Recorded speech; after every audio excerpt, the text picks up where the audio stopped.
자, 이제 그 운송인의 인도 의무에 대해서 한번 보도록 하겠습니다. 운송인의 운송물 인도 의무, 굉장히 이제 중요한 의미를 갖습니다. 우리 해상 사건에서 한 30%는 이 운송물 인도 의무 관련해서 그 분쟁이 생기고 있습니다. 두 가지로 파악을 해야 될 겁니다. 여러분들이 그 상법 제 795조에 가면 운송인의 그 주의 의무가 있지 않습니까? 그 중에 그 운송인은 인도 의무가 있죠. 그러니까 운송물을 이제 제대로 된 수화인에게 넘겨줘야 된다는 거죠. 그리고 아무런 손상 없이 또 넘겨줘야 될 의무를 운송인은 부담을 하는 겁니다. 그래서 전혀 엉뚱한 사람한테 운송물을 넘겨줬다 그러면 운송인이 이제 그 손해배상 책임을 부담하게 되겠죠. 그리고 이제 인도라는 것은 유효한 그런 그 운송물에 대한 통제권의 이전인데, 그 수화인이 완전하게 자기의 통제권 안에 넣지 않은 상태에서, 예를 들면 어떤 창고에 운송물이 있다가 화재가 발생했다 그러면 여전히 운송인이 인도를 제대로 못했기 때문에 손해배상 책임을 부담을 해야 되는 것이죠. 그거 말고 또 하나의 그런 인도와 관련된 의무를 운송인이 부담을 하게 되는데, 그것은 이제 선화증권이 발행된 경우에 운송인은 상환성을 갖는 선화증권 때문에 선화증권과 상환해서 운송물을 넘겨줘야 될 의무를 또 별도로 부담을 하는 겁니다. 예를 들면은 수출자, 수입자, 그러니까 수입자가 수화인이 되겠죠. 분명한 수출자와 수입자의 관계에 있는 겁니다. 그러면 수입자인 수화인에게 운송물이 인도가 되면은 모든 것이 끝나야 되겠죠. 그렇지만 선화증권이 발행이 됐다 그러면은 선화증권이 소지인한테 운송물이 넘어가야 되는 거예요. 상환성 때문에. 자, 그 상법 제 795조에 나와 있는 의무만을 본다면은 운송물을 제대로 된 수화인에게 넘겨주면 되는 거예요. 그 제대로 된 수화인이라면은 선화증권이 발행되지 않았을 경우에는 이제 수입자거든요. 그러면 수입자에게 운송물을 넘겨줬다. 그러면 운송인이 795조에 따른 책임은 지지 않을지 몰라요. 그렇지만 선화증권이 발행됐다 그러면은 이 수화인이 정당한 운송물을 취득할 자격을 갖는 사람이 아니다 이거죠. 왜?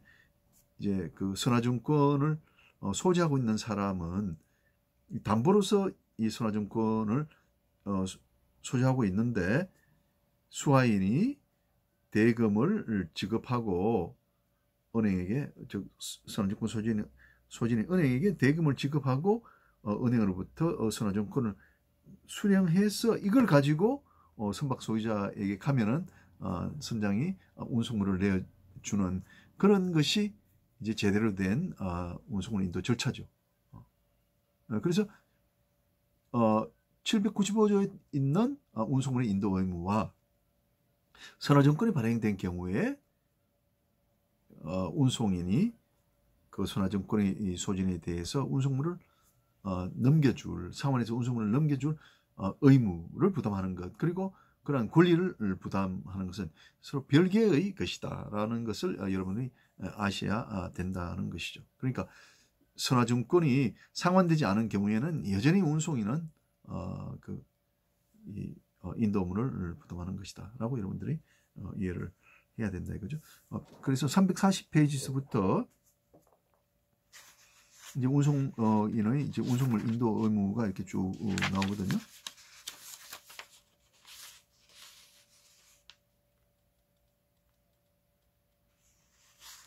예를 들어서 이제 어떤 항구의 부두에서 운송물을 인도하도록 되어 있다 하더라도 그 부두에 화물을 내려둔 것만으로는 인도가 일어났다고 볼 수 없는 겁니다.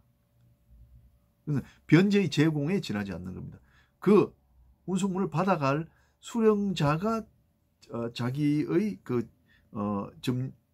점유하에 사실상의 그 지배 이전이 일어나도록 하지 않는 이상은 아직도 여전히 인도가 일어나지 않았다고 이제 보는 것이거든요. 그래서 이제 변제의 적용이 지나지 않는다. 그러면 결국은 채권자 지체가 되는 거죠. 채권자 지체가 되면은 이제 채무자인 운송인의 그런 이제 책임은 이제 경감이 되도록 그렇게 되어 있는 거죠. 이제 그 수하인에게 운송물 그 인도 청구권이 이제 주어지지만 이제 선화증권이 발행되게 되면은 선화증권 소지인이 곧 수하인이 된다는 사실 이건 아셔야 되겠고요. 그 다음에 342페이지 가면은 운송물 불법 인도라는 것이 나와요. 운송물 불법 인도. 자, 운송물 인도의 그 정상적인 절차는 아까 말씀드린 대로 선화증권이 발행된 경우에는 선화증권과 상환해서 운송물을 가져가야 되는 거예요. 그러면 이제 배가 지금 이제 뭐 부산항에 입항을 했다 그러면은 이제 수하인은 이제 은행에 가서 선화증권을 내가 찾아온단 말이죠. 선화증권을 찾아와서 이제 운송인의 이제 그 대리점에 이 선화증권을 제시를 하면 이제 운송인이 운송물을 내주게 되는 거죠. 그러니까 상환해서 운송물과 상환해서 선화증권을 교체해서 운송물을 받아가게 된다는 거죠. 그렇게 하면은 이제 아무런 문제가 없이 운송물 인도가 일어납니다. 그런데 이제 실무에 있어서는 이제 주로 어떻게 해서 사고가 발생하냐 그러면은 이제 지금 이제 신용장 거래가 일어나지 않습니까? 그러면 수출자는 이제 신용장을 발행한 개설은행의 파트너 은행에다가 이제 선화증권과 뭐 보험증권 기타 서류를 갖다 주면은 그 이제 신용장 관련되는 그 은행에서 대금을 주는 거죠. 그러면 수출자는 이미 이제 대금을 다 받았고 끝이 났어요. 그러면 이제 양육항의 이제 은행에서는 이 선화증권을 내가 이제 가지고 선화증권 그대로 가지고 있는 거예요. 그러면 이 수입자 수하인이 내가 현금을 가지고 그 이제 은행에 가서 대금을 지급하고 그러니까 상품 대금을 지급하고 선화증권이란 건 이제 상품을 화체한 것이라고 했죠, 그죠? 선화증권 자체가 이제 화물이니까 운송물에 대한 대금을 주고 내가 가지고 선화증권을 가지고 와서 이제 운송인에게 가면은 내가 화물을 다시 받아온단 말이죠. 그러면 화물 자체가 돈이지 않습니까? 그런데 이게 이제 거래를 하는 사람들을 보면은 그러니까 내가 이 운송물을 얻기 위해서는 먼저 운송물 대금이 필요한 거죠. 수출 대금이랑 그러니까 상품의 대금이 미리 갖추어져 있어야 되는 거 아니에요. 그래서 은행에 그 돈을 가지고 가야 선화증권을 가져오니까. 근데 그것도 없이 수입을 하는 사람은 어떻게 했습니까? 한 가지 방법은 내가 이 물건을 운송물을 수입품을 손에 넣고 이걸 팔아서 좀 마진을 남기고 은행에 갖다 주면 되겠죠. 그럼 문제가 없이 끝나지 않습니까? 근데 이제 그렇게 하지를 못하죠. 우선 선화증권을 찾아와야 되니까. 그러니까 내가 여윳돈이 있어야 되는 거예요. 그러니까 여윳돈이 없는 사람은 어떻게 하겠습니까? 그러면 내가 수입을 해 와서 야 주위에 이야기를 하는 거예요. 야 내가 이거 물건을 받았어. 내가 팔아서 바로 주면 되는 거 아니냐 라고 이야기를 하면서 이제 운송물이 들어가 있는 창고업자들한테 가서 이제 운송물을 먼저 가져오는 거예요. 그 운송물을 먼저 가져와서 내가 은행에 선화증권을 찾기 위해서 대금을 갖다 주면은 다행인데 그렇지 않고 내가 견물생심이라고 이제 그 상품을 내가 손에 넣었으니까 이걸 팔아가지고 내가 날아가 버리면은 끝이죠, 그죠? 거기에서 이제 운송물 불법 인도 사고가 발생하게 되는 것이죠.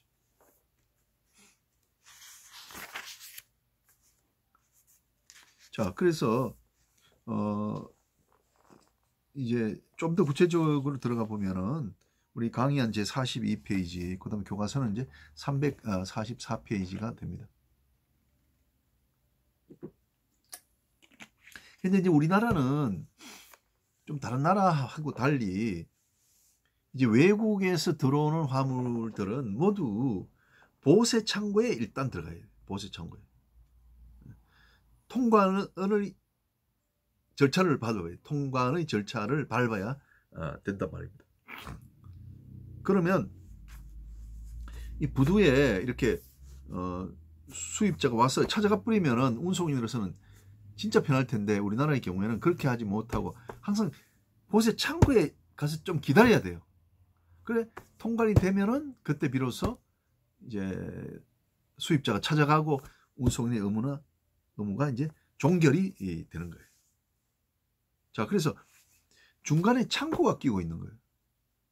그러면 운송인의 의무는 우리가 이제 양육에서 끝나는 것이 아니라, 어떤 부대에 내린다고 해서 끝나는 것이 아니라 인도 의무까지 우리가 가지고 부담하고, 그 인도 의무는 강행적인 성격을 갖는다 그랬어요. 강행 의무.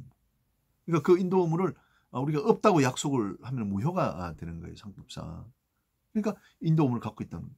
그러면 창고에 화물이 들어가 있다 이거예요. 창고에 부두에 화물을 내려가지고 부두 근처에 있는 창고에 이 운송물이 들어가 있단 말이죠. 그러면 여전히 운송인은 그 인도 의무를 종료하지 못했고, 운송의 의무가 여전히 남아 있다고 보는 것이죠. 자, 그래서 이 창고에 들어가 있을 때 그런 운송의 의무가 어떻게 되는지를 한번 보게 됩니다. 42페이지, 그리고 교과서는 이제 344페이지. 그러니까 우리나라 이 보세 장치장이 두 종류가 있어요. 하나는 자가 보세 장치장이에요. 두 번째는 영업용 보세 장치장이에요. 영업용 보세 장치장은 영업의 목적으로 이 창고가 운영이 되는 거예요. 그러면 내가 A라는 사람이 이 영업용 보세 장치장의 운영자예요. 근데 B라는 화주가 여기 화물을 넣는 거예요. 그러면 그러니까 보세 장치장과 화주와는 관계가 없지 않습니까? 그런 관계가 하나 있고, 또 다른 관계는 화주가 B라는 화주가 자기가 보세 장치장을 설치를 해서 이제 관세청으로부터 그걸 허가를 받은 사람이에요. 그러니까 창고업자는 자기 화물을 이 창고에 보관하고 있는 거예요. 그래서 이제 우리 대법원은 어떻게 보냐면은, 자가 보세 장치장에 운송물이 들어가면은 자가 보세 장치장에 들어갈 때 그때 운송물에 대한 인도가 일어났다고 보는 거죠. 그러니까 이것은 그 대법원이 이 운송물의 인도를 이제 사실상의 점유 이전이라고 보는 것하고 일치되는 것이죠. 그럼 자가 보세 장치장에, 그러니까 수하인이, 화물을 수입하는 수하인이 자기가 만든 보세 장치장에 이 물건을 집어넣었다 그러면은 수하인이 자기 관리하는데 이걸 넣은 거 아니에요. 그죠? 그렇죠? 그래서 그때 인도가 일어난다고 보는 거예요. 그때 인도가 일어난다. 그러니까 상법 제795조에서 말하는 인도가 이때 일어난다. 창고에 들어갈 때 일어난다고 보는 거예요. 그 다음에 영업용 보세 장치장은 이제 영업의 목적으로 있고, 이 보세 장치장은 운송인의 이행 보조자로 보는 거죠. 운송인의 의무의 일부를 이행하는 자라고 보기 때문에 운송인의 이행 보조자라고 보는 거예요. 그러면 이 그 창고에서 나갈 때 비로소 그 점유 이전이 이제 그 수하인한테 넘어간다고 보는 거예요. 그러니까 그 인도가 이때 창고에서 나갈 때 일어난다고 보는 것이죠. 자, 그러면 운송인은 선화증권을 언제 회수해야 되겠습니까? 선화증권은 인도가 일어날 때 회수를 해야 되겠죠. 그러면 자가용 보세 장치장의 경우에는 창고에 운송물이 들어갈 때, 그때 내가 선화증권을 회수를 하면서 운송물을 넘겨줘야 되는 거예요. 근데 이 창고 업자, 즉 수하인이 선화증권을 가지고 있지 않는데도 불구하고 운송물을 넣어줬다. 그러면 운송물이 이때 이미 불법 행위를 저지른 것이 된다는 거죠. 알겠죠? 자가용 보세 장치장의 경우에는 인도가 창고에 들어갈 때 일어난다고 보는 거예요. 그러면 운송인은 언제 선화증권을 회수해야 되느냐? 이때 창고에 들어갈 때 회수를 해야 되는 거예요. 그러면 그렇지 않다는 이야기는 뭐냐면 이 수출 계약에서 수화인이 선화증권을 소지하는 사람이 은행이 달리 있는데도 불구하고 자기가 화물을 가져가게 되는 거죠. 그러면 운송인은 이때 운송을 넘겨서는 안 되는 거죠. 그죠? 왜? 선화증권과 상환해서 넘겨야 된다고 했기 때문에. 그러면 운송인은 이때 불법 행위를 저지른 것이 되는 것이죠. 알겠죠? 자, 그 다음에 영업용 보수 장치장의 경우에는 운송물이 선화증권을 상환해야 될 때는 언제냐? 영업용 보수 장치장에 나갈 때, 즉 영업용 보수 장치장에서 선화증권을 가지고 있는 실화주가 운송물을 찾아갈 때, 이때 선화증권과 상환할 의무를 이행을 해야 된다. 이렇게 되는 것이죠. 알겠죠? 자, 이게 이제 인도 의무와 선화증권과 상환할 내용과 이제 관련되는 것이고요. 그래서 이제 교과서 346페이지, 7페이지에 그런 내용들이 나오고 있습니다.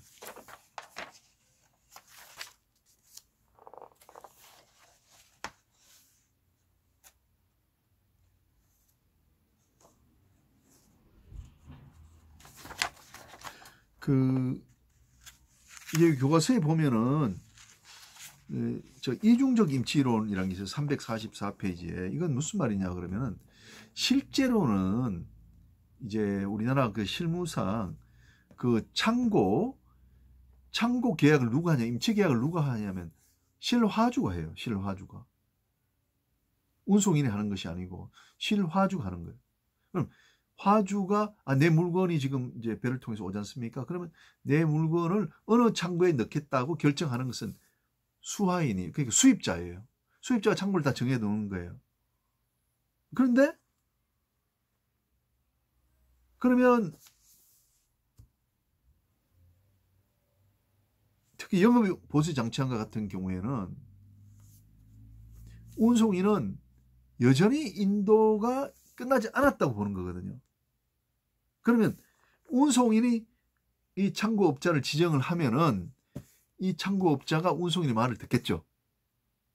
근데 우리 실무는 창고를 누가 정하느냐? 수화인이 정하는, 수입자가 정하는 거예요. 그럼 누구 말을 듣겠습니까? 창고업자는 수입자의 말을 듣겠죠.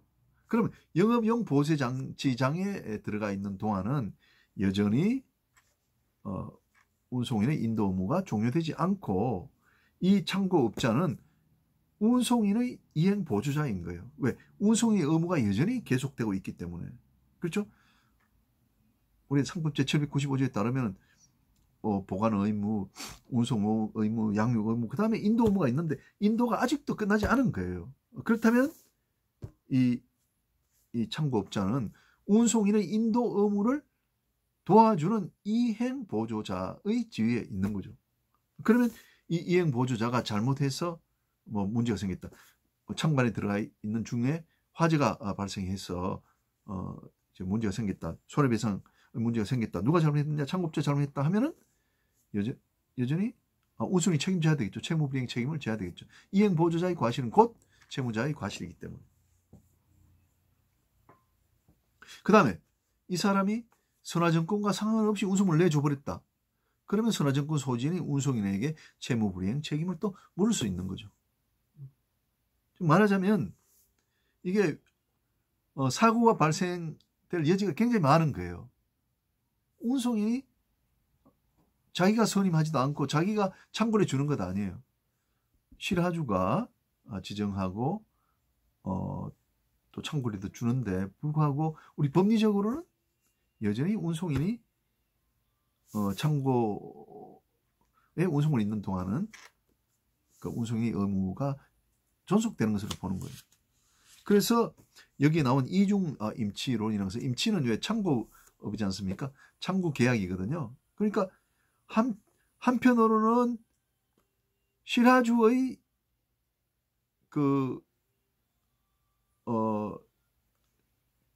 한편으로는 시라주와 창고 계약을 체결한 거예요. 그러니까 시라주가 임치인이고 창고업자가 수취인이에요. 또 한편으로는 운송인이 임치인이고 창고업자가 수취인인 거예요. 그래서 우리 대부분 이걸 뭐라 하냐면 이중 임치론이다라고 보고 있는 것이죠.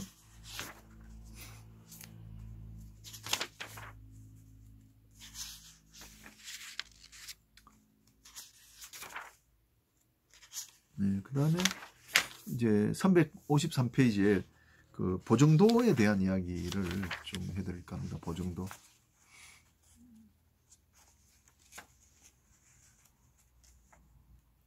이 선화증권이 굉장히 이제 유용한 존재이긴 하지만 상환성이 있기 때문에 이 선화증권을 가지고 가지 않으면 운송인이 이걸 화물을 주지 않아요. 근데 이제 경우에 따라서 보면은 우리나라 부산에서부터 이제 뭐 시모노세키까지 간다든지 또는 뭐 중국에 간다든지 하는 경우에는 이게 이제 굉장히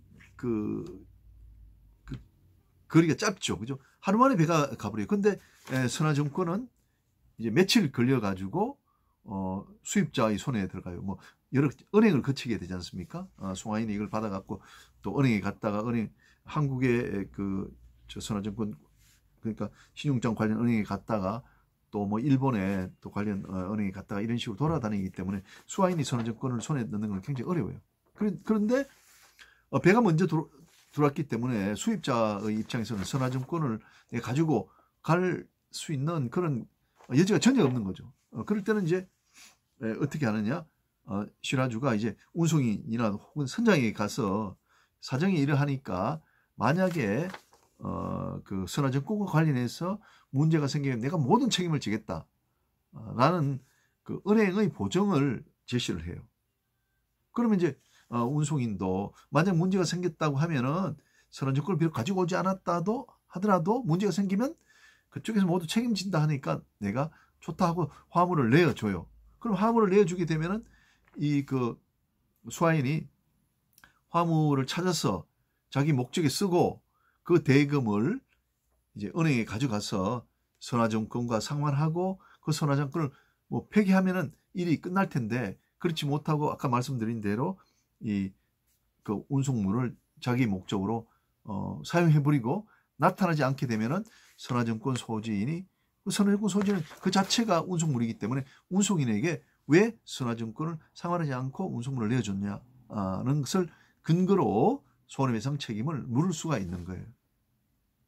이런 목적으로 이제 사용되는 정서를 우리가 Letter of Indemnity, 화물 선취 보증장, 화물을 먼저 받아도 모든 문제가 없도록 해주겠습니다 하는 것을 약속하는 그런 정서를 우리가 이제 Letter of Indemnity, 다른 말로 화물 선취 보증장이라고 불러요.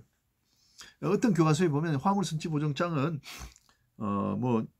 이제 관습법상 이게 유효하다 이렇게 이야기를 하는데 그 유효한 거는 이제 운송인과